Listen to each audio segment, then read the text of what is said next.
I was with a EcoFlow with a Delta battery to charge it. I have a baby EcoFlow here. Let me show you what I have here.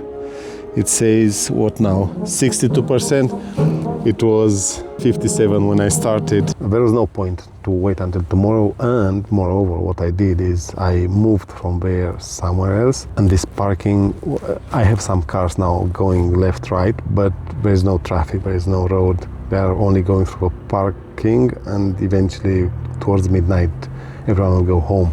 We are still in the city now, 10 o'clock in the evening. I did well by charging it there, because in here I don't have where to charge it. And tomorrow, if I decide to leave, the alternator doesn't have to do the effort to charge it from what it was 57, I think, percent. By morning would have been 45, somewhere there. In here, I usually am coming winter time. A couple of things changed. I don't know how it will be in winter, if still us now free of charge and we are allowed to park it here or not. Of course, you have to come at certain hours and hope to find a spot, because it's not that easy. Very cold here in Cortina d'Ampezzo. It is extremely cold at night. It is summer. Daytime 34, 36, 39. Nighttime 15, 17 the most. It's quite a big difference. You can feel it. Overlanding is not easy. It takes a toll on you. If you don't do it regularly, if you don't have a system well repeated and mastered, it is very difficult. The initial toll is huge, and it makes you to want to give up. In general, traveling like this is difficult, like this with a tent. This type of traveling is not easy. I've seen today a couple at the bus station, and she snapped. They were late, the bus was about to leave. They ran to the bus. I told them which bus for the airport. They were backpacking. They didn't have anything else, only backpacks on them. The driver says, look, you are late, you don't have a ticket, I cannot help you. She gets frustrated. He not necessarily knew how to manage the whole situation. She gets angry on him, and she starts hitting him. And then she starts pushing him, and then she starts being angry on him, and then frustrated with herself, and then she ends up crying. He tried to manage to his best the situation. He stopped at the place where supposedly they sell bus tickets, and then the driver came. It was a 5 minutes back and forth, and in all this time she kept crying and being angry and weak, and by this means she was feminine. This is how I see it. It is normal to be weak. It is normal to break like this and to have a man next to you to help you. I know society programs us completely different, but to me that one was normality. What I'm hoping is for them, for their relationship to last, to grow into something beautiful, and then to last. Because it is easy to forget this type of moments when at the start of a relationship she was feminine and she did what she did today. He took it, but this piles up. He will be her boxing bag, and that's okay, nothing wrong about it, but she'll forget about it. In time, she'll keep doing this, she'll forget that she's doing it, she'll not make up for it, then she'll do it more and more, she'll take it for granted. Eventually he'll get tired, he'll have other life challenges, and he'll want from his side to do the same, to find in the partner the best friend. Because what happens is, with a partner we are most vulnerable, and we are forced to be vulnerable. With strangers outside we don't do that. We have a shield, but at home with a partner we do that. The partner is our first boxing bag. We go there, we hit on it, we are vulnerable there, we tell them what happens with us. We show ourselves the way we are, and sometimes weak. This many times gets misread and abused.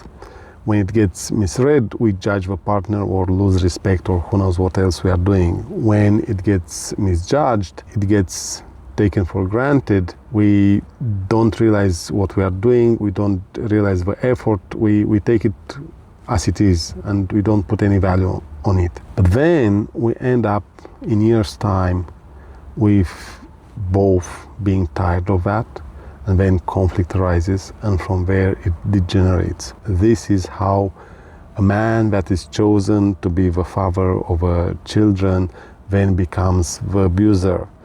It is easy to forget about these moments, it is easy to not see how something gets intoxicated and degraded, and then it is easy to put labels later on just because we want to be right. This is one situation that I've seen today. I'm speaking about overlanding. No, at the end of the day, it is about this, the toll it takes on you, going like this, traveling like this. Usually, when you take holiday, you should do it for at least 2-3 weeks, because the first week will always be toxic. Your body tries to heal from everything that gets and tries to manage every day in the city or at home in the day-to-day life. I've seen another couple, young as well, young, whatever they are, around 30.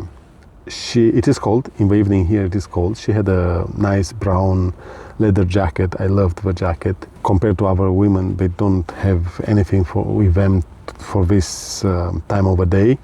And I always see them around 8-9 o'clock trembling because it is cold. And the men are not inspired to them take something to give them later. They had this jacket, and she was trying to put the jacket on herself, and she had something on the right shoulder. She was focusing on the left hand, and he was a step behind. And what he tried to do was to grab the thing to help her, because his impression was she's trying to put the jacket on. She was only placing the jacket on the shoulders. I thought the same, that she would put the jacket on. And he tried to help her. He was kind, he was gentle, he cared about her, he was caring. She didn't see that. And this is a missed moment. I'm the only one who's seen it. And she might one day judge him. She might think, oh, he never did nice things for me. He never cared about me. Actually, he did. I've seen it. She didn't see it. I'm confident they are in a relationship and she sees other things, but you never know. You might, who knows how, end up misjudged because she or he doesn't know what you think or who you are or what you tried to do. And he was trying to be protective there and to do the right thing.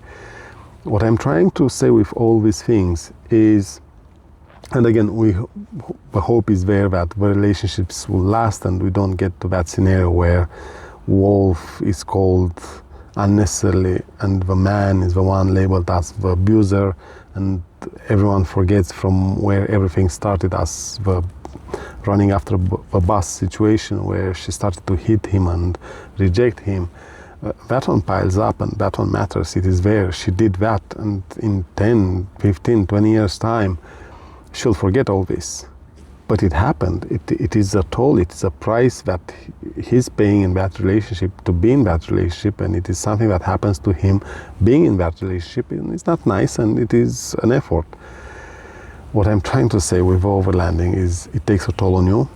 I broke now the first couple of days, which is expected, perfectly normal, but I have to balance the balance, and from here focus on the trajectory and the plan and everything that I'm supposed to do going forward. The idea here is you have to have a system properly set.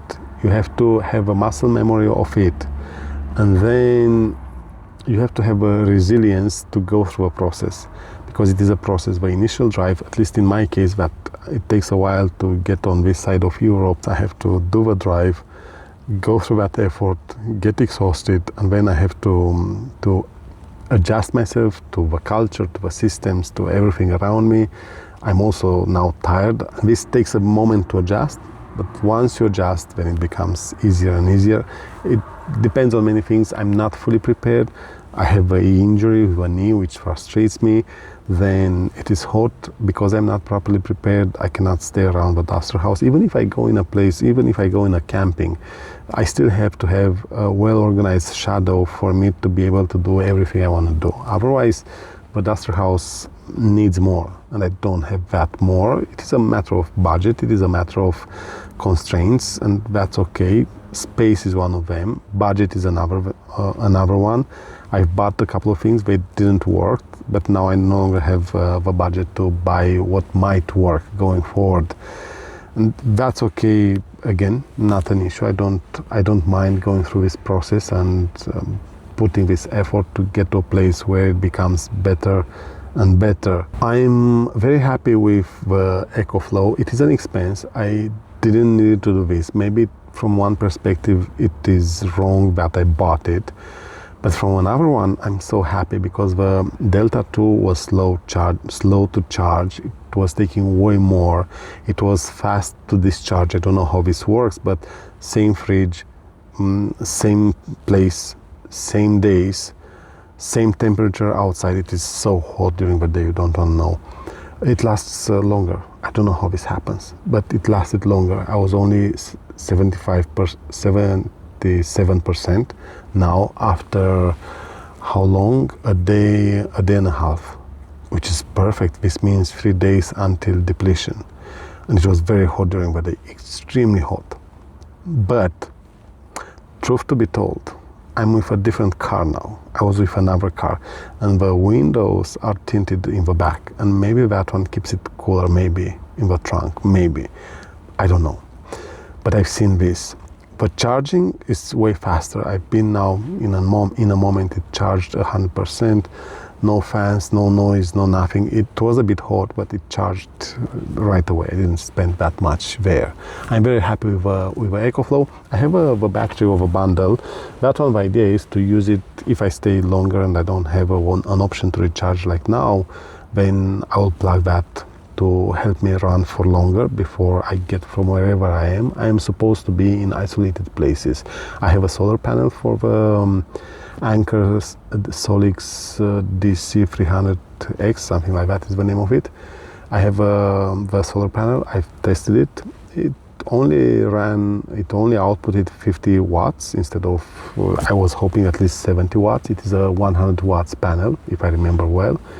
I was hoping for more, but still did a good job. 20% charged in quite a reasonable amount of time. So I'm happy with it. It is there in case you really badly need more electricity than that one is there. You need a system to keep yourself clean, to rest, to relax. For example, I don't have a bed or something to use during the day. I might be able to find a shadow, but I have to lift the tent if I want to rest, if I want to lay down and take a nap.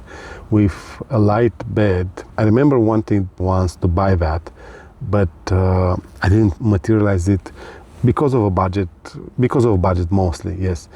I've tried as well to buy an add-on from Auto Home for the tent, which is good because you can make like a porch and you have a shadow, but it is extremely expensive, something like 450 pounds, something like that. I have to check the website. I remember it being expensive. I've tried to improvise something from Decathlon, but what I already had wasn't right. And then I forgot about it. I forgot about both the bed and the thing for shadow, a tarp or something. I will stop now at the Decathlon. Let's see if I can find something cheap here in Italy. If not, when I'll move to Spain, yes, or France, I will search there. And then there are so many other things. I will keep you updated in time because it is a long story. It is about discipline. It is about going through a process. It is iffy. Sometimes nothing happens. Sometimes something might happen. So far, nothing happened. It was okay. But you still stay worried and alert, which is a toll. You pay that price. You not necessarily rest properly or as well as you want. Sometimes you want to just lay down and make it longer, but you cannot because you have to wake up, pack it, and then do whatever to stay covert, to stay hidden, incognito. Let's see how it goes here. I did well by moving. I'm undecided if I should stay or not. The knee surprised me because the Balkans run did quite well. I didn't felt it that much. I felt it, but it was okay. But then, on my way away from Romania, I climbed Via Ferrata at Baia de Fier, then at Șuncuiuș. It is 3 days of Via Ferrata in a row, and the third day the knee gave up. It was hurting so much you cannot imagine. I decided because of that to have an MRI done to make sure nothing is broken and I'm not doing something stupid by not checking it. I've checked it, and what happens is the old injuries. I have a lot of injuries on this knee, a lot. I have on both knees, but on this I have more than on the right knee. And the MRI shows exactly that. It is many past injuries, each one is different, and they all together create what happens now to me. I have to spend 100 to 150 pounds on a knee protector with metal, whatever, to make sure I'm not breaking anything. If any ligament will break, I'll be in deep trouble. Will recover very hard or at all. So I have to pay attention to that. I will spend the money. What can I say? I will start searching now for something that can work for skiing, ice skating, via ferrata. If I don't know if that can work, if I maintain the flexibility, we'll see about that. And then alpine mountaineering during winter time, and then mountaineering, intense mountaineering or aggressive or whatever, extreme mountaineering, whatever I'm doing, when I'm doing. I'm adjusting to that. It took me by surprise, and this threw me a bit off because I had big plans with this journey, and now I have to pass times. I'm procrastinating. It is what I'm doing. I have now Tuesday, Wednesday, Thursday, Friday, 4 days of full rest, and I will do Saturday and Sunday as well. And only Monday going forward, I will consider, not yet convinced, that I will climb something. So I'll make it maybe longer. But this keeps me like this. I don't know where to go. Undecided. I can kill some time going some places. We'll see about that. I will keep you updated.